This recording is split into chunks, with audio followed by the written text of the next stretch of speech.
Praise the lord. ప్రభు అయిన యేసుక్రీస్తు వారి నామములో మీ అందరికీ శుభాలు, వందనాలు. గడిచిన వీడియోస్లో ప్రకటన గ్రంథాన్ని చదువుట, ధ్యానించుట, ఆ గ్రంథంలోని ప్రవచనాల ప్రకారము జీవించుట ఎంత ప్రాముఖ్యమైనదో, అదేవిధంగా క్లుప్తంగా ప్రకటన గ్రంథంలో విశ్వాసులు వెళ్ళబోతూ ఉన్న అనుభవాలను, తర్వాత ప్రకటన గ్రంథంలో ఉన్న 7 ధన్యతలకు సంబంధించిన వాక్యాలను గురించి ధ్యానించుకున్నాం. ఈ సమయంలో ఈ వీడియోలో మనము రక్షింపబడిన విశ్వాసి వెళ్ళబోతూ ఉన్న అనుభవాలు, రక్షణ ద్వారా ఏ విధమైన అనుభవాలలోనికి ఒక విశ్వాసి లేదా క్రైస్తవుడు లేదా నూతన జన్మ అనుభవాన్ని పొందిన వ్యక్తి వివిధ స్థానాలలోనికి, వివిధ స్థాయిలలోనికి ఏ విధంగా ఉండటం జరుగుతుంది, అదేవిధంగా వారి భవిష్యత్తు ఏంటి అంటే, ఇంకొక విధంగా చెప్పాలి అనుకున్నట్లయితే మన భవిష్యత్ అనేది రాబోయే కాలంలో ఏ విధంగా ఉండబోతుంది, ఏ విధమైన అనుభవాలలోనికి మనము వెళ్ళబోతూ ఉన్నాము అనే విషయాన్ని క్లుప్తంగా కొన్ని విషయాలను ధ్యానించుకున్నాం. ఎందుకంటే ఈ భవిష్యత్ అనేది ఏ విధంగా ఉండబోతుంది అనే దానిని బట్టి మనము ఈ రక్షణ అనుభవంలో, ఈలోక జీవిత యాత్రలో ఎంతగా మనము దేవునికి ఇష్టమైన విధంగాను దేవుని కొరకై జీవించాల్సిన అవసరత ఉంది అనేది మనకి తెలుస్తుంది. ఈ సమయంలో చూడండి, 1 కొరింథీయులకు రాసిన పత్రిక 15వ అధ్యాయము 19వ వచనం. 15వ అధ్యాయము 19వ వచనం. ఈ జీవిత కాలము మట్టుకే మనము క్రీస్తు నందు నిరీక్షించు వారమైన ఎడల మనుషులందరికంటే దౌర్భాగ్యులమైందుము. ఈ జీవిత కాలము మట్టుకే మనము క్రీస్తు నందు నిరీక్షించు వారమైన ఎడల మనుషులందరికంటే దౌర్భాగ్యులమైందుము. గమనించండి, ఈ వాక్యాన్ని గమనించినట్లయితే యేసుక్రీస్తు ప్రభువును విశ్వసించుట ద్వారా కేవలం ఈ లోకములో ఉన్న ఆశీర్వాదాలకు, ఈ లోకములో ఆయన ద్వారా పొందే వివిధ రకాలైన మేళ్లకు మనము పరిమితమై ఉన్నట్లయితే, ఇక్కడ చెబుతూ ఉన్న మాట మనుషులందరికన్నా దౌర్భాగ్యులం. అంటే రక్షణ ద్వారా మనము పొందే ఆ ఆశీర్వాదాలనేవి, లేదా రక్షణ ద్వారా మనము నిరీక్షించే మన నిరీక్షణ అనేది ఈ లోక సంబంధమైన వాటికన్నా కూడా అత్యంత అద్భుతమైన మహిమలోనికి ప్రవేశించే అనుభవాన్ని ఇక్కడ పౌలు భక్తుడు రాస్తా ఉన్నాడు. అంటే రక్షింపబడుట అనేది రక్షణ ద్వారా మనము పొందబోతూ ఉన్న ఔన్నత్యము, రక్షణ ద్వారా మనము పొందబో మహిమ, రక్షణ ద్వారా మనము పొందబోయే అనుభవాలు అనేవి అత్యంత అద్భుతమైనవి. అందుకోసమే పౌలు భక్తుడు అంటారు, ఇంత గొప్ప రక్షణ, సో గ్రేట్ సాల్వేషన్. అంటే ఇంకొక విధంగా చెప్పాలి అంటే ఎంతో గొప్ప రక్షణ. రక్షణ అనేది దేవుడు ఈ లోకంలోనికి మన కోసం వచ్చి ప్రాణాన్ని అర్పించి, మనకు ఆయన మృతి చెంది సమాధి చేయబడి తిరిగి లేచి తండ్రి కుడి పార్శ్వాన ఉండి మన కొరకై విజ్ఞప్తి చేయుట ద్వారా మనం పొందుకున్న రక్షణ అనేది అసాధారణమైనది, అమూల్యమైనది, అద్భుతమైనది. ఆ రక్షణ ద్వారా ఈ లోక సంబంధమైన ఆశీర్వాదాలు మాత్రమే కాదు, కానీ పర సంబంధమైన అనేక ఆశీర్వాదాలు ఈ లోకంలో ఉన్న మట్టుకే కాదు, కానీ ఈ లోకము విడిచిన తరువాత సహితము ఆ ఆశీర్వాదాలు అనేవి నిరంతరము కొనసాగేవిగా ఉంటాయనే విషయాన్ని పౌలు భక్తుడు జ్ఞాపకం చేస్తూ ఉన్నాడు. చూడండి, ఈ సమయంలో మరొక వచనాన్ని మనము జ్ఞాపకం చేసుకుందాం. చూడండి, రోమీయులకు రాసిన పత్రిక 8వ అధ్యాయము 24వ వచనం. ఏలయనగా మనము నిరీక్షణ కలిగిన వారమై రక్షింపబడితిమి. మన రక్షణ యొక్క గమ్యము నిరీక్షణ. ఇక్కడ మరొక వచనాన్ని కూడా వ్రాశాడు. చూడండి, 30వ వచనము, రోమా 8:30. మరియు ఎవరిని ముందుగా నిర్ణయించనో వారిని పిలిచెను, ఎవరిని పిలిచెనో వారిని నీతిమంతులుగా తీర్చెను, ఎవరిని నీతిమంతులుగా తీర్చెనో వారిని మహిమపరచెను. ఈ రక్షణకు సంబంధించిన ప్రారంభము, ఈ లోకంలో రక్షణకు సంబంధించిన ముగింపును ఇక్కడ చివరి వాక్యంలో ఎవరిని నీతిమంతులుగా తీర్చెను అంటే నీతిమంతులుగా తీర్చబడుటతో రక్షణ ప్రారంభమవుతుంది. యేసు క్రీస్తు ప్రభువు యొక్క మహిమలో ప్రవేశించుటతో ఈ లోకంలో రక్షణ కార్యం ముగుస్తుంది. కాబట్టి ఈ రక్షణ కార్యం అనేది మనము యేసుక్రీస్తు ప్రభువునందు విశ్వాసముంచుటతో ప్రారంభమై యేసుక్రీస్తు ప్రభువు రాకడలో ఎత్తబడుటతో ఈ లోకంలో ఆ కార్యక్రమం అనేది పూర్తవుతుందనే విషయాన్ని మనము గమనించాలి. సరే, ఈ సమయంలో ఈ రక్షణలోనికి మనము వచ్చిన అనుభవాన్ని క్లుప్తంగా జ్ఞాపకం చేసుకున్నట్లయితే, రక్షింపబడుట ద్వారా అనగా చూడండి, అపోస్తుల కార్యములు 2వ అధ్యాయము 38వ వచనం. రక్షింపబడుట ద్వారా మనము ఏ అనుభవంలోకి వచ్చాము అనే విషయాన్ని ఈ వాక్యం తెలియజేస్తుంది. చూడండి, మొదటిదిగా అపోస్తుల కార్యములు 2:38. పేతురు, మీరు మారు మనసు పొంది పాప క్షమాపణ నిమిత్తము ప్రతివాడు యేసుక్రీస్తు నామమున బాప్తిస్మం పొందుడి, అప్పుడు మీరు పరిశుద్ధాత్మ అను వరమును పొందుదురు. కాబట్టి రక్షణలోనికి మనము ఏ విధంగా వచ్చామనే విషయాన్ని వాక్యం తెలియజేస్తుంది. రక్షణలోనికి వచ్చినందువల్ల ఏమి పొందుకున్నామనే విషయం కూడా తెలియజేస్తుంది. ఏ విధంగా రక్షణలోనికి వచ్చామంటే, మనము మన పాపముల విషయమై పశ్చాత్తాపపడి మారు మనసు పొంది పాప క్షమాపణ అనుభవంలోనికి వచ్చి బాప్తిస్మము పొందుట ద్వారా పరిశుద్ధాత్మను వరముగా పొందుకున్నాము. అంటే ఇంకొక విధంగా చెప్పాలి అన్నట్లయితే, నూతన జన్మ అనుభవంలోనికి వచ్చాము. తిరిగి జన్మించిన అనుభవంలోనికి వచ్చటం ద్వారా, అంటే ఆత్మ సంబంధమైన వ్యక్తిగా మనము తీర్చబడటం ద్వారా మనలోనికి పరిశుద్ధాత్మ వచ్చింది. ఇప్పుడు గుర్తుంచుకోవాల్సిన విషయం ఏంటంటే, మనలోనికి అంటే క్రైస్తవులమైన మనలో పరిశుద్ధాత్మ ఉంది.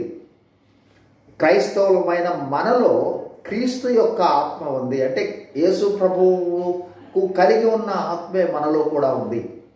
అట్లాగే దేవుని ఆత్మ కూడా ఉన్నది. అంటే అదే ఈ త్రిత్వమైన ఆత్మ మనలోనికి వచ్చింది. ఇంకొక విధంగా చెప్పాలి అన్నట్లయితే, యేసుక్రీస్తు ప్రభువు మనలోనికి రావటం జరిగింది మొదటిదిగా. ఇక తర్వాత చూడండి, ఎప్పుడైతే పరిశుద్ధాత్మ అనే వరమును పొందుట ద్వారా రక్షణ అనుభవంలోనికి వచ్చామో, ఆ సమయంలో మనము ఇంకొక అనుభవంలోనికి కూడా వచ్చాము. చూడండి, ఇప్పుడు కొలస్సీలకు రాసిన పత్రిక 1:18. కొలస్సీలకు రాసిన పత్రిక 1వ అధ్యాయము 18వ వచనం.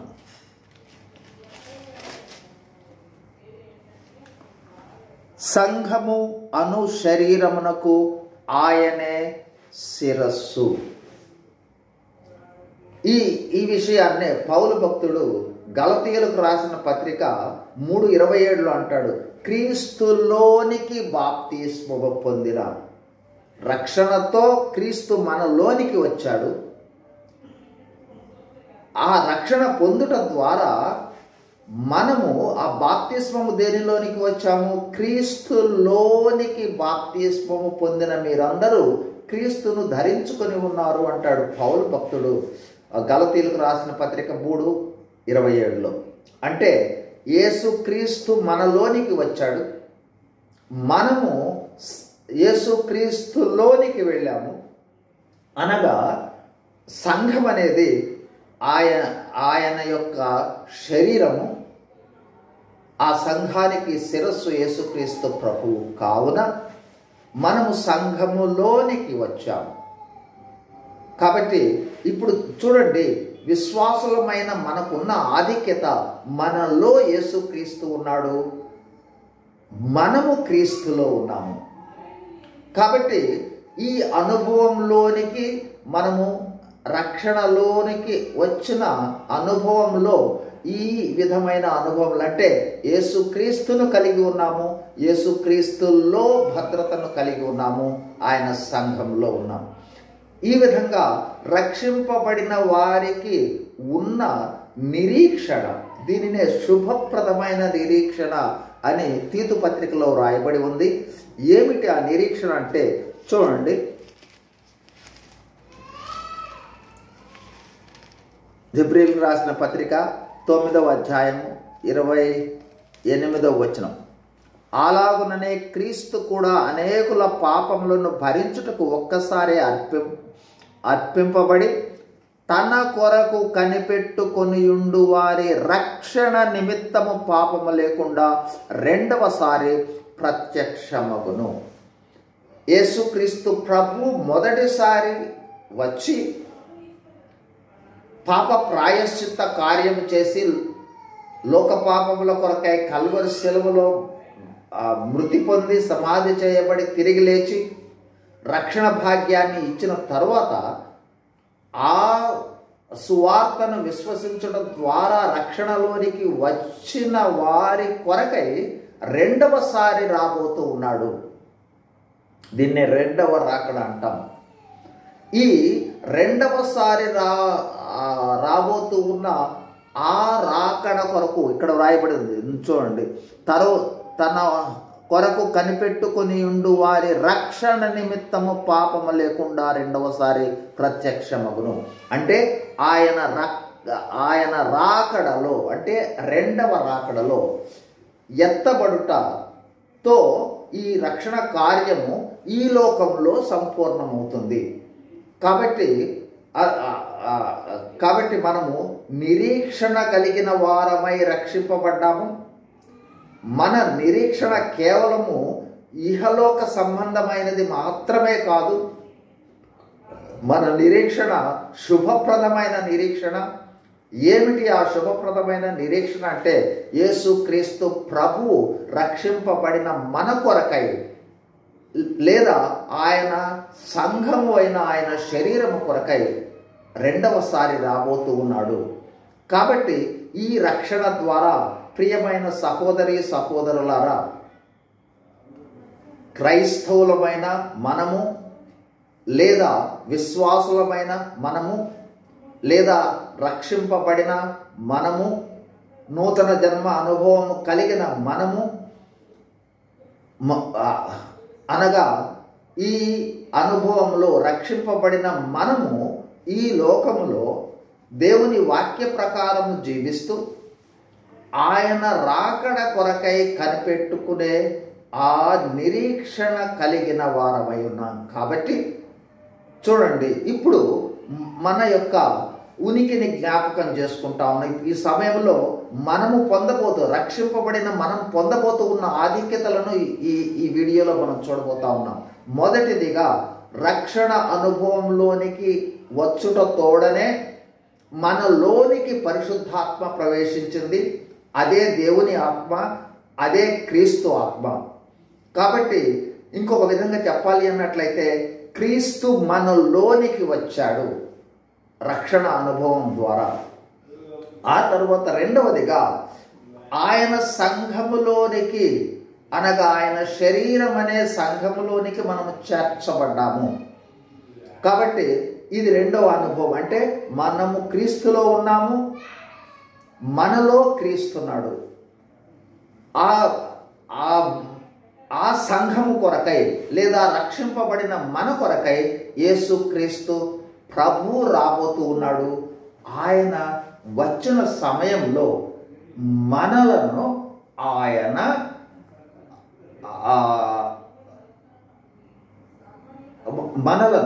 ఆయన ఆకర్షించుకుంటాడంటే మనము ఆయనతో పాటు ఆయన ఎత్తబడే వాళ్ళంగా ఉండటం జరుగుతుంది. అంటే యేసుక్రీస్తు ప్రభువు మధ్య ఆకాశంలోనికి వస్తాడు. వచ్చినప్పుడు చూడండి, ఇప్పుడు మీకు ఒక వచనాన్ని జ్ఞాపకం చేస్తాను. యోహాను సువార్త 14వ అధ్యాయము. యేసు ప్రభు వారు చెప్పిన మాటలే జ్ఞాపకం చేసుకుంటా ఉన్నాము.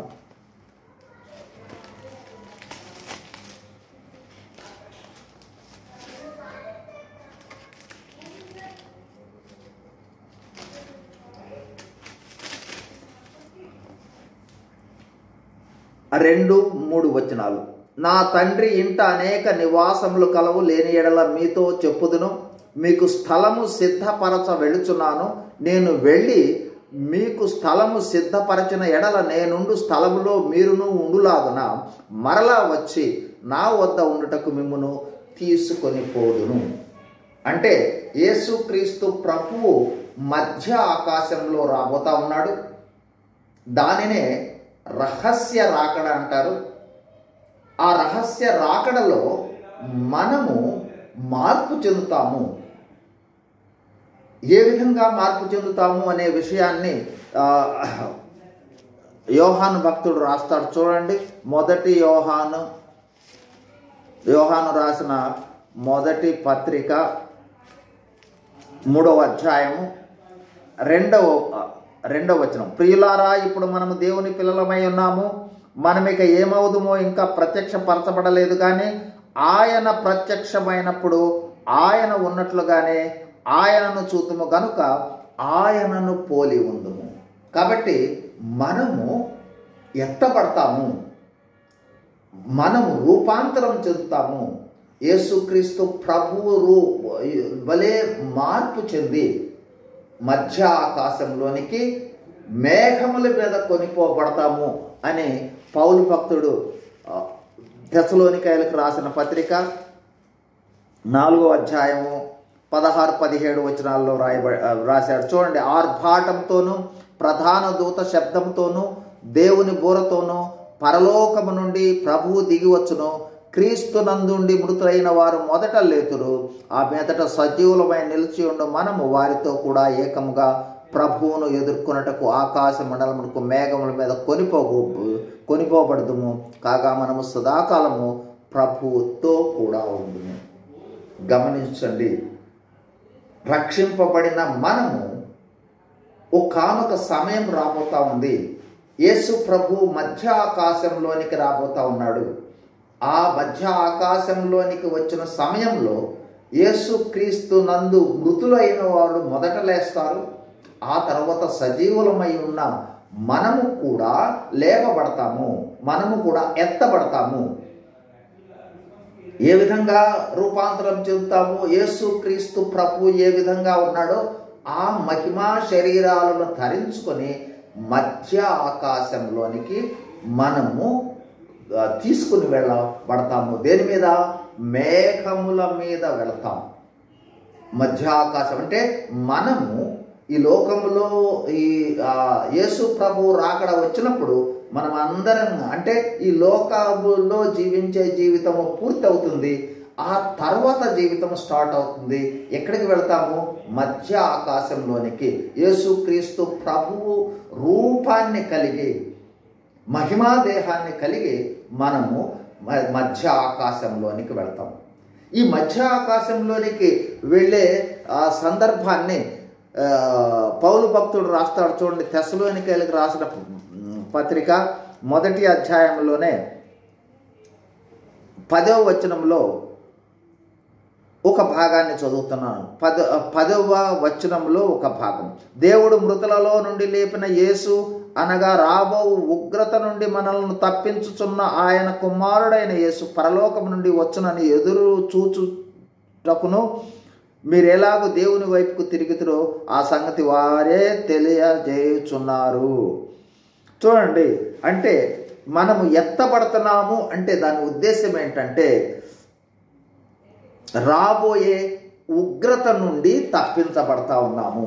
అంటే యేసు ప్రభు రాకడలో మనము మధ్య ఆకాశానికి ఎత్తబడ్డాము అంటే ఈ భూమి మీద ఉగ్రత రాబోతా ఉంది. ఆ ఉగ్రత నుండి తప్పించబడతాం మనము. ఇది ప్రాముఖ్యమైన విషయము. సరే, ఈ సమయంలో మధ్య ఆకాశంలోనికి వెళ్ళిన తర్వాత అక్కడ ఎంతకాలం ఉంటాం మనము? అక్కడ మనము ఉండే కాలము 7 ఏండ్ల కాలము. ఇంకొక సందర్భంలో ఈ 7 ఏండ్లను గురించి బైబిల్లో ఎక్కడ వ్రాయబడింది అనేది తెలుసుకుందాం. 7 ఏండ్ల కాలము మనము మధ్య ఆకాశంలో ఉంటాము. ఈ మధ్య ఆకాశంలో మనము 7 ఏండ్ల కాలము ఉండి చేయబోయే విషయాలను ఒకసారి జ్ఞాపకం చేసుకున్నట్లయితే 2 విషయాలను మనము జ్ఞాపకం చేసుకుని, ఇవన్నీ కూడా మనము పొందబోయే అనుభవాలే, మనము పొందబోయే ఆధిక్యతలు, మనము పొందబోయే మహిమను గురించి తెలియజేయడం జరుగుతుంది. ఈ 7 ఏండ్ల కాలము మధ్య ఆకాశంలో జరిగే సంఘటనలు ఏమిటి అంటే మనము ఏ విధమైన పరిస్థితులను ఎదుర్కొని పోతా ఉన్నాము అంటే కొరింథీయులకు రాసిన 2వ పత్రిక 5వ అధ్యాయము 10వ వచనం, ఎందుకనగా తాను జరిగించిన క్రియల చొప్పున అవి మంచివైనను సరే చెడ్డవైనను సరే దేహముతో జరిగించిన వాటి ఫలమును ప్రతి వాడును పొందినట్లు మనం అందరమును క్రీస్తు న్యాయపీఠము ఎదుట ప్రత్యక్షము కావలయను. అంటే మధ్య ఆకాశంలో 7 ఏండ్ల కాల సమయంలో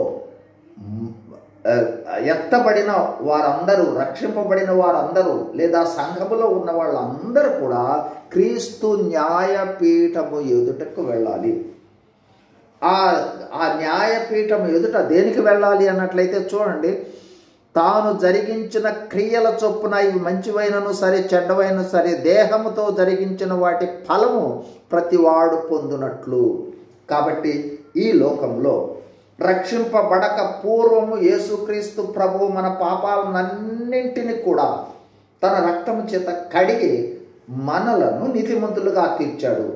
ఆ తరువాత రక్షింపబడిన తరువాత మనము ఈ దేహముతో ఈ లోకంలో చేసిన కార్యాలు అవి మంచివైనా సరే చెడ్డవైనా సరే ప్రతి కార్యాన్ని బట్టి కూడా ఆయన సింహాసనమునందు లెక్క చెప్పవలసిన వారమై ఉన్నాం.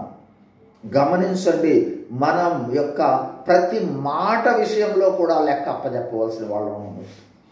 కాబట్టి ఈ లోకంలో మనము జీవించిన జీవితాన్ని బట్టి, ఈ లోకంలో మనము జీవించిన పవిత్రతను బట్టి, ఈ లోకంలో ఆయన ఆజ్ఞలను పాటించిన విధానాన్ని బట్టి, ఈ లోకంలో ఆయన కొరకై మనం చేసిన త్యాగాన్ని బట్టి, ఈ లోకంలో ఆయన కొరకై చెల్లించిన క్రయాన్ని బట్టి, ఈ విధంగా ఈ లోకంలో యేసుక్రీస్తు ప్రభు కొరకు ఎంతగా ప్రయాసపడ్డామో వాటిని బట్టి అక్కడ న్యాయపీఠం ఎదుట మనము బహుమానాలను, ఆధిక్యతలను, మహిమలను పొందిన శ్రమలను బట్టి కూడా మహిమలను పొందే వాళ్ళంగా ఉండటం జరుగుతుంది.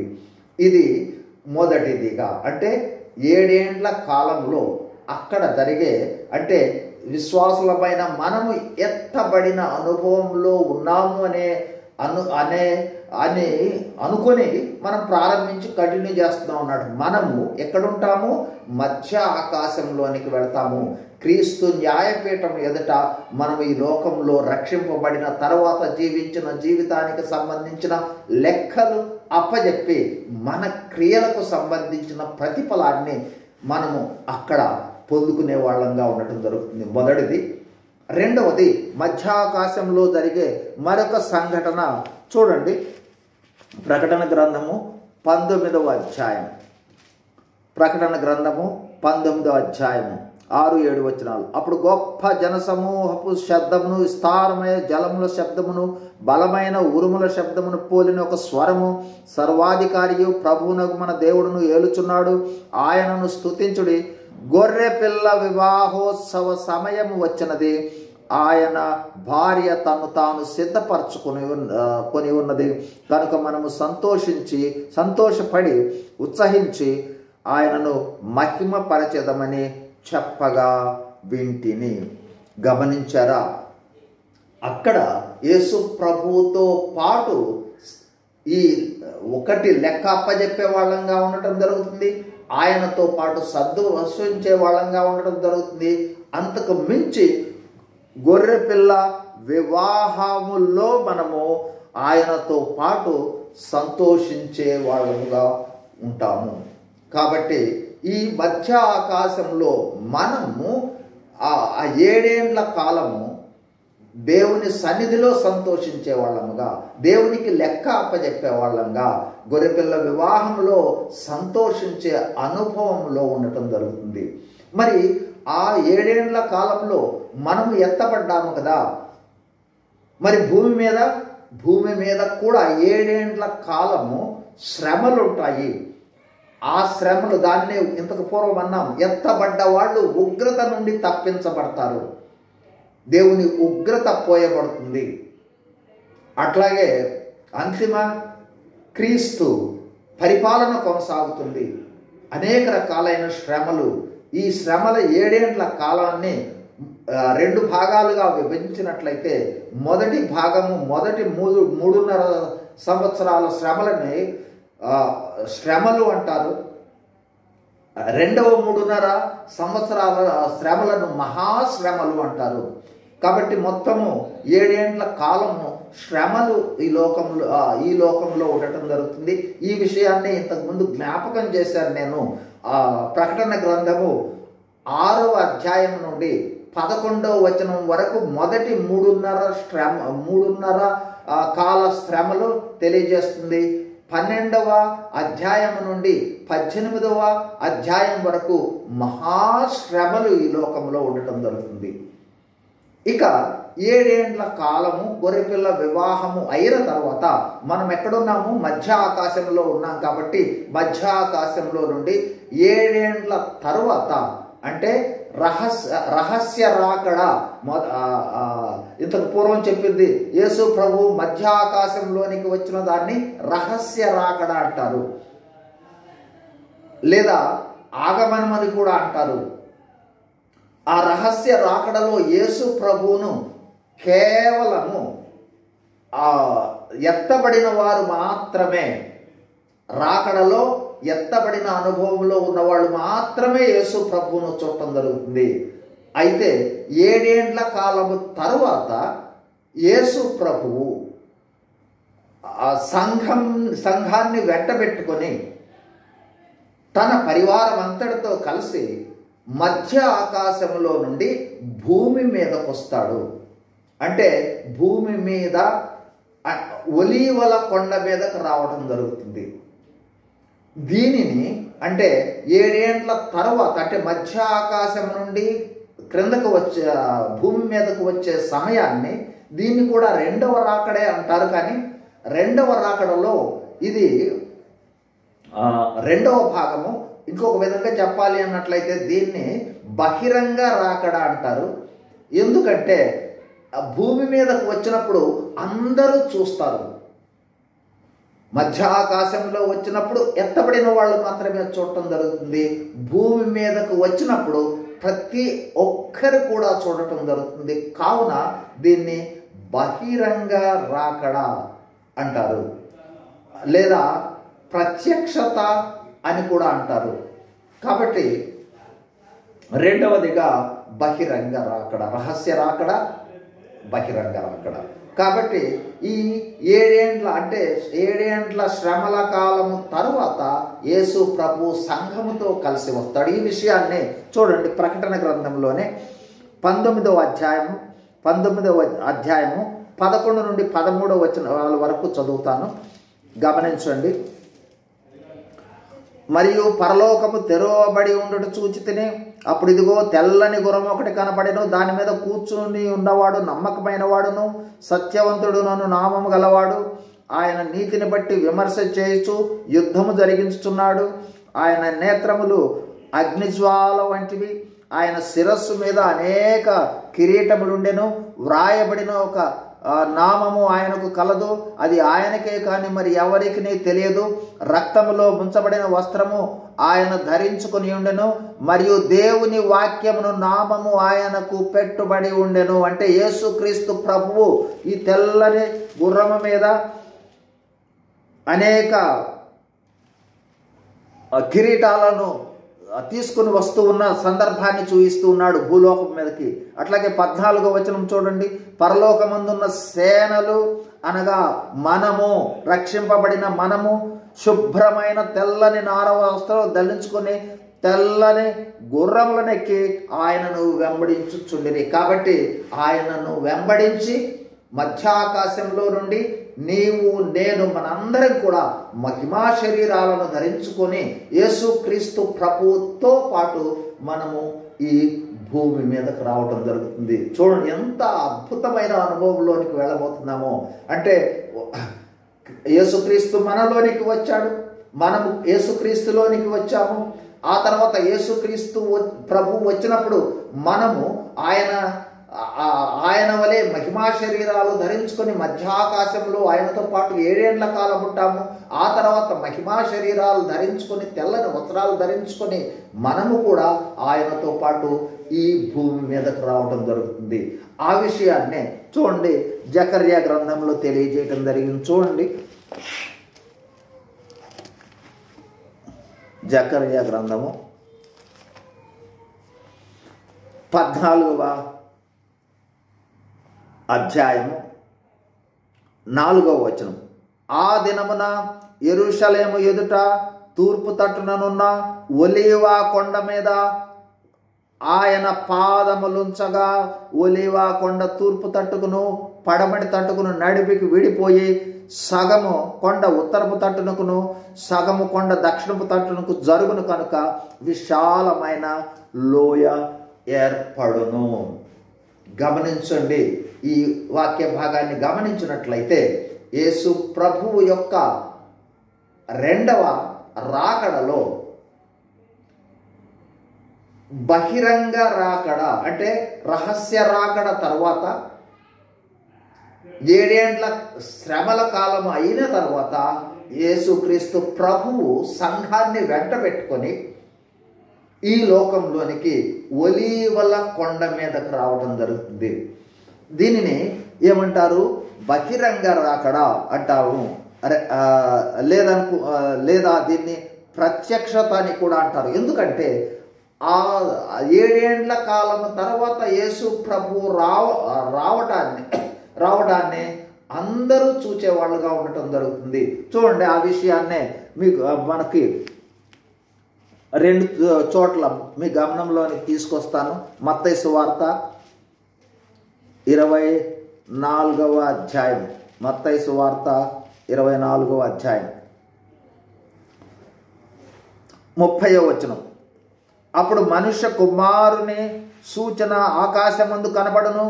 అప్పుడు మనుష్య కుమారుడు ప్రభావముతోను మహామహిమతోను ఆకాశ మేఘారూరుడై వచ్చుట చూచి,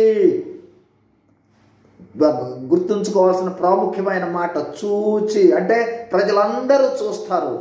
చూచి భూమి మీద ఉన్న సకల గోత్రము వారు రొమ్ము కొట్టుకొందురు. కాబట్టి రహస్య రాకడలో ఎత్తబడిన వాళ్లే చూస్తారు. బహిరంగ రాకడలో అంటే రహస్య రాకడ తర్వాత 7 ఏండ్ల తర్వాత అందరూ చూచి రొమ్ము కొట్టుకునే వాళ్ళుగా ఉండటం జరుగుతుంది. ఆ విషయాన్నే ప్రకటన గ్రంథము 1వ అధ్యాయంలో కూడా రాయబడింది. చూడండి, గమనించండి. ప్రకటన గ్రంథము 1వ అధ్యాయం 7వ వచనం. ఇదిగో ఆయన మేఘారూరుడై వచ్చుచున్నాడు, ప్రతి నేత్రము ఆయనను చూచును, ఆయనను పొడిచిన వారును చూచెదరు, భూజనులందరూ చూచి రొమ్ము కొట్టుకొందురు. అవును, ఆమేన్. కాబట్టి ఇప్పుడు మనం గమనించవలసిన విషయం ఏంటంటే, యేసుక్రీస్తు ప్రభువుతో పాటు మనము మధ్య ఆకాశము నుండి దిగి వచ్చినప్పుడు ఈ భూలోకంలో ఉన్న అందరూ చూచి రొమ్ము కొట్టుకునే వాళ్ళుగా ఉండటం జరుగుతుంది.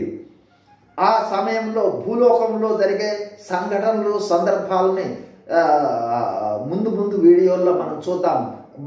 మనము ఏ విధమైన అనుభవాల్లోకి వెళతాము అనేదే ఈ వీడియోలో మనం చూస్తున్నాం. కాబట్టి మనం అందరం కూడా ఆయనతో పాటు భూమి మీదకు వచ్చి ఏలుబడి చేయటము ప్రారంభిస్తాం. చూడండి, ఆ విషయాన్నే ప్రకటన గ్రంథము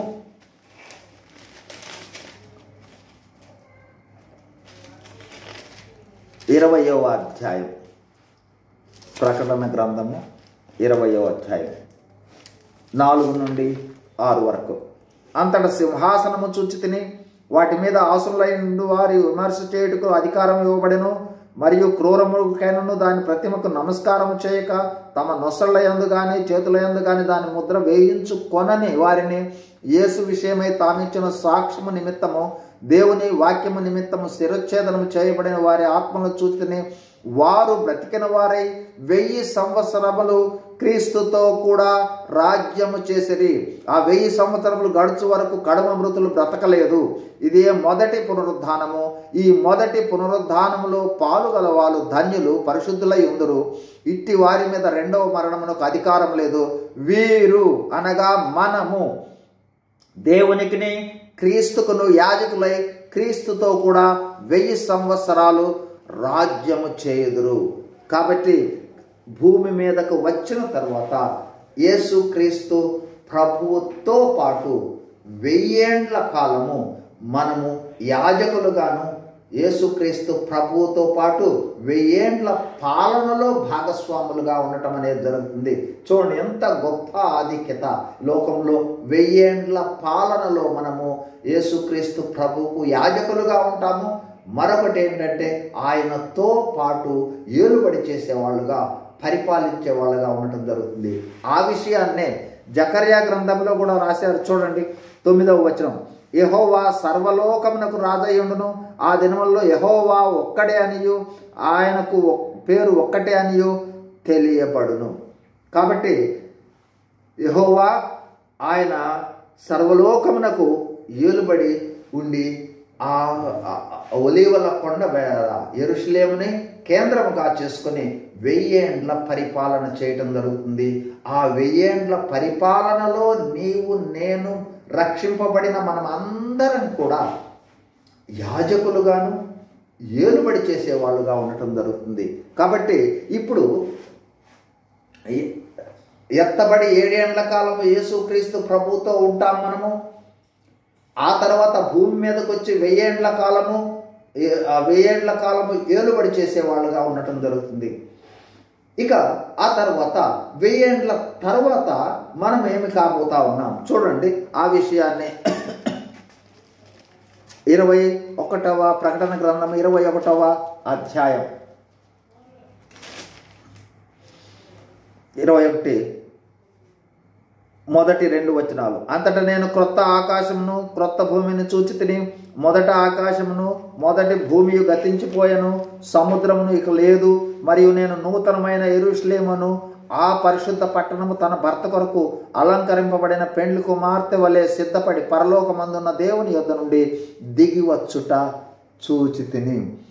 కాబట్టి చూడండి, ఆ తర్వాత 1000 ఏండ్ల తర్వాత ఈ భూమి లేదు, ఆకాశం లేదు, క్రొత్త భూమి క్రొత్త ఆకాశము రావడం జరుగుతుంది. కాబట్టి ఈ నూతన యెరూషలేము పట్టణం అనేది మనము నివసించబోయే ప్రదేశము. అక్కడ దేవుడు మరియు యేసుక్రీస్తు ప్రభువు ఆ లోకంలో ఉంటారు. ఆ నూతన యెరూషలేము పట్టణము అద్భుతమైన నగరము. ఈ అద్భుతమైన నగరాన్ని గురించి 21వ అధ్యాయం అంతా కూడా చక్కగా తేటగా తెలియజేయటం జరిగింది. కాబట్టి ఆ అద్భుతమైన అనుభవంలోనికి వెళ్తాము. అక్కడ ఏ పరిస్థితి ఉంటుంది అనే విషయాన్ని చూపించాడు. చూడండి, అప్పుడు ఇదిగో దేవుని నివాసము మనుషులతో కూడా ఉన్నది. ఆయన వారితో కాపురముండును, వారు ఆయన ప్రజల యందురు. దేవుడు తానే వారి దేవుడయ్యుండి వారికి తోడయ్యుండును.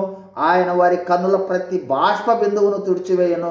మరణం ఇక ఉండదు, దుఃఖమైనను ఏడ్పైనను వేదనైనను ఇక ఉండదు. మొదటి సంగతులు గతించిపోయిన సింహాసనమును వచ్చిన గొప్ప స్వరం చెప్పుట వింటిని.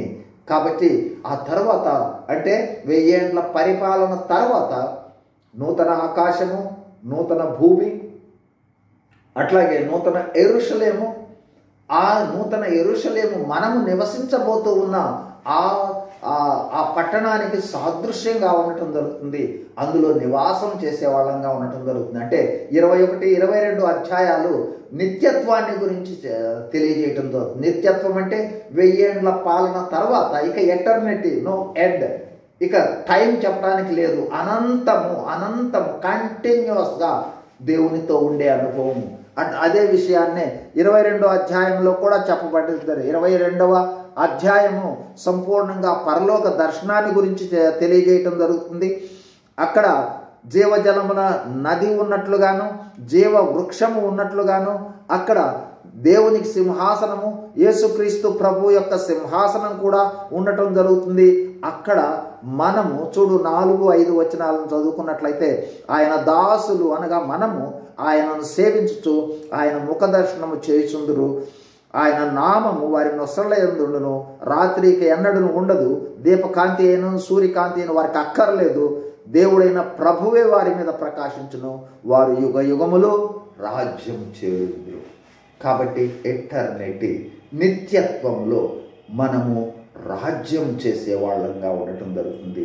ఎంత గొప్ప ఆధిక్యతలోనికి. అందుకోసమే పౌలు భక్తుడు అన్నాడు, ఈ లోకము మట్టుకే, ఈ జీవితము మట్టుకే మనము క్రీస్తు నందు నిరీక్షించిన వారమైనట్లయితే మనము దౌర్భాగ్యులమైందము అని చెప్పడానికి కారణం ఏంటంటే, రక్షణలోనికి వచ్చిన తర్వాత రక్షణ ద్వారా పొందుకునే ఆ ఆధిక్యతలు, ఆ ఆశీర్వాదాలు, ధన్యతలు, యేసుక్రీస్తు ప్రభు మనతో ఉండటము, యేసుక్రీస్తు ప్రభువులో మనం ఉండటము, యేసుక్రీస్తు ప్రభువులో ఉన్న భద్రత, ఇక ఆ తర్వాత రక్షణలో వచ్చిన తర్వాత కంటిన్యూస్గా ఎల్లప్పుడూ దేవుడు మనతో ఉండే అనుభవంలోనికి వెళ్తాం. మరొకసారి క్లుప్తంగా జ్ఞాపకం చేస్తూ ఉన్నాను, ప్రియ సహోదరి సహోదరులారా, రక్షింపబడిన మన యొక్క గమ్యము నిరీక్షణ గలవారమై రక్షింపబడ్డాము. మన నిరీక్షణ ఏమిటంటే దీనిని శుభప్రదమైన నిరీక్షణ అంటారు. అంటే యేసుక్రీస్తు ప్రభువు వస్తాడు, రక్షింపబడిన మనము లేదా సంఘములో ఉన్న మనలను ఆయన ఆకర్షించుకుంటాడు. ఆయన మేఘముల మీద మనలను తీసుకుని వెళ్తాడు, ఆయనతో పాటు ఉంచుకుంటాడు. ఇది మన నిరీక్షణ. కాబట్టి రక్షింపబడిన మనముకు ఉన్న ఆ అనుభవాలను జ్ఞాపకం చేసుకుంటున్నాం. రక్షింపబడిన వెంటనే యేసుక్రీస్తు ప్రభు మనలోనికి వచ్చాడు, మనము యేసుక్రీస్తు ప్రభువులోనికి వచ్చాం. రెండవదిగా ఆయన రాకడ సమీపమై ఉంది. ఏ క్షణంలోనైనా రాకడ రావచ్చు. ఆయన రాకడ అనేది 2 దశలలో జరుగుతుంది. మొదటి దశ రహస్య రాకడ అంటారు. రెండవ దశ బహిరంగ రాకడ అంటారు. రహస్య, బహిరంగ 2 రాకడలు కలిపితే రెండవ రాకడ అంటారు. రహస్య రాకడకి బహిరంగ రాకడకి మధ్య ఉన్న కాలము 7 సంవత్సరాలు. కాబట్టి యేసుక్రీస్తు ప్రభు మధ్య ఆకాశంలోనికి వస్తాడు. అంటే రహస్య రాకడలో యేసు ప్రభు వచ్చినప్పుడు ప్రభునందు మృతులైన వాళ్ళు మొదట లేచి మహిమా శరీరాలు ధరించుకుంటారు. ఆ తర్వాత మనము జీవించి ఉన్నట్లయితే మనము కూడా మహిమా శరీరాలు ధరించుకొని మేఘముల మీద యేసుక్రీస్తు ప్రభువు వద్దకు వెళతాము, యేసు ప్రభువును చూస్తాము. ఆయన న్యాయ సింహాసనము ఎదుట మనం చేసిన ప్రతి పనికి లెక్క అప్పచెప్పుకోవాల్సి ఉంటుంది. ఆ తర్వాత గొర్రెపిల్ల వివాహములో సంతోషించే వాళ్ళంగా, ఇంకొక విధంగా చెప్పాలి, 7 ఏండ్ల కాలము మనం యేసుక్రీస్తు ప్రభువుతో సంతోషిస్తూ ఉంటాము. ఆ 7 ఏండ్ల కాలంలో ఈ భూమి మీద శ్రమలు, మహాశ్రమల గుండా ఈ లోకము వెళ్ళవలసి ఉంటుంది.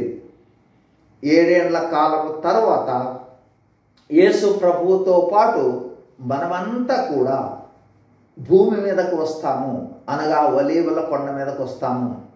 ఈ ఒలీవల కొండ మీద నుండి యేసు ప్రభువు 1000 ఏండ్ల పరిపాలన కొనసాగిస్తాడు. మనము కూడా యేసు ప్రభువుతో వచ్చాము కాబట్టి ఈ 1000 ఏండ్ల పాలనలో ఆయనకు రాజులుగాను, ఆయనకు యాజకులుగాను, ఆయనతో పాటు ఏలుబడి చేసే వాళ్ళంగా ఉండటం జరుగుతుంది. 1000 ఏండ్ల పాలన తర్వాత ఈ ఆకాశము భూమి గతించిపోతుంది. నూతన ఆకాశము, నూతన భూమి, నూతన యెరూషలేము పట్టణం పరలోకంలో నుండి దిగి వస్తుంది. ఆ పరలోక పట్టణంలో మనము నివాసం ఉంటాము. ఆ పరలోక పట్టణము, అదేవిధంగా ఆ పరలోకం అనేది ఆ తర్వాత 22వ అధ్యాయంలో చూపించడం జరుగుతుంది. ఆ 22వ అధ్యాయంలో మనం గమనించినట్లయితే జీవజలముల నది కనిపిస్తుంది మనకి. జీవవృక్ష ఫలాలను గురించి మనకు తెలియజేయడం జరిగింది. అక్కడ దేవుని సింహాసనం ఉంటుంది, గొర్రెపిల్ల సింహాసనం ఉంటుంది. మనము ఆ దేవుని దర్శనము చేసుకుంటూ, ఆయన ముఖ దర్శనము చేసుకుంటూ, ఆయన నామమును మన నొసళ్ళ మీద ఉంచుకొని ఎల్లప్పుడూ కూడా యుగయుగములు రాజ్యము చేసే వాళ్ళంగా ఉండటం జరుగుతుంది. ఆ విధమైన అద్భుతమైన అనుభవంలోనికి వెళ్ళబోతా ఉన్నాము. అందుకోసమే రాకడ అనేది విశ్వాసులమైన మనకి అత్యంత ప్రియమైనది, అత్యంత ఇష్టమైనది. రాకడ కొరకు మనం ఎదురు చూచుట అనేది నిజమైన జీవితము, నిజమైన మహిమా జీవితము రాకడ తర్వాతనే ప్రారంభమవుతుంది. కాబట్టి రాకడ కొరకై ఎదురు చూచుట అనేది అత్యంత ప్రాముఖ్యమైనది. అంతేకాదు, ఆ రాకడ, యేసుక్రీస్తు ప్రభువు యొక్క రాకడ, మొదటి రాకడ ఒక అద్భుతమైతే రెండవ రాకడ అంతకు మించిన అద్భుతాన్ని తెలియచేస్తుంది. ఎందుకంటే ఆయన మధ్య ఆకాశం మనం అందరము అద్భుతంగా మార్పు చెందుతాము. ఆయనతో పాటు ఉంటాము, సదాకాలము ఆయనతో ఉంటాము. కాబట్టి ఈ విధమైన అనుభవంలోనికి మనము వెళ్ళబోతూ ఉన్నాము. కాబట్టి రాకడ కొరకు సిద్ధపాటు అనేది ఎంత అవసరం అనే విషయాన్ని మనము తెలుసుకోవడం జరుగుతుంది. కాబట్టి ఈ సమయంలో విన్న వాక్యాన్ని బట్టి చిన్న ప్రార్థన చేసుకొని ముగించుకుందాం. పరిశుద్ధుడు అయిన మా ప్రియ పరలోకపు తండ్రి, యేసు ప్రభు వారి శ్రేష్టమైన నామంలో మీకు వందనాలు, స్తోత్రాలు చెల్లించుకుంటూ ఉన్నాం. ప్రభువా, విశ్వాసులమైన మేము ఏమై ఉన్నామో, ఏమి కాబోతూ ఉన్నామో, మీ మహిమలో ఏ అనుభవాల్లోనికి భవిష్యత్తులో వెళ్ళబోతా ఉన్నామో, అంత గొప్ప అనుభవాలతో కలిగిన రక్షణను మీరు మాకు దయచేశారు. అందుకోసమే గొప్ప రక్షణ, అమూల్యమైన రక్షణ, అద్భుతమైన రక్షణ, ఆశ్చర్యకరమైన రక్షణ, ఎంతో గొప్ప రక్షణ, వర్ణింపజాలని రక్షణను మేము పొంది అందువలననే వాక్యం సెలవిస్తుంది. ఈ వాక్యము ద్వారా, ఈ రక్షణ ద్వారా వచ్చు ఆ సంతోషం అనేది చెప్ప నశక్యమును మహిమాయుక్తమైన సంతోషము. కాబట్టి ఆ విధమైన అనుభవంలోనికి, ఆ సంతోషంలోనికి మమ్మల్ని నడిపించినందుకై మీకు స్తోత్రాలు. అందుకొరకై మేము సిద్ధపడి ఉన్నట్లో సహాయం చేయమని వేడుకుంటూ, ప్రభువా, విన్న ప్రతి ఒక్కరిని కూడా మీ దయగలిగిన హస్తాలను చాపి దీవించి, ప్రభువా, వారి అవసరతల మేరకు కృప చూపి, ప్రత్యేకంగా ఈ రెండవ రాకడకు సంబంధించిన ప్రతి విషయాన్ని కూడా అవగాహన చేసుకోవడానికి కావలసిన దైవికమైన జ్ఞానాన్ని, పరిశుద్ధాత్మ సహాయాన్ని దయచేయమని వేడుకుంటూ, యేసు ప్రభు వారి శ్రేష్టమైన నామంలోనే వందనములు చెల్లిస్తూ వేడుకొంచున్నాము తండ్రి, ఆమెన్. తర్వాత వీడియోలో రహస్య రాకడను మనము చూద్దాం. రెండవ రాకడలో రహస్య రాకడ వచ్చే వీడియోలో మనం చూద్దాం. Thank you. Praise the lord.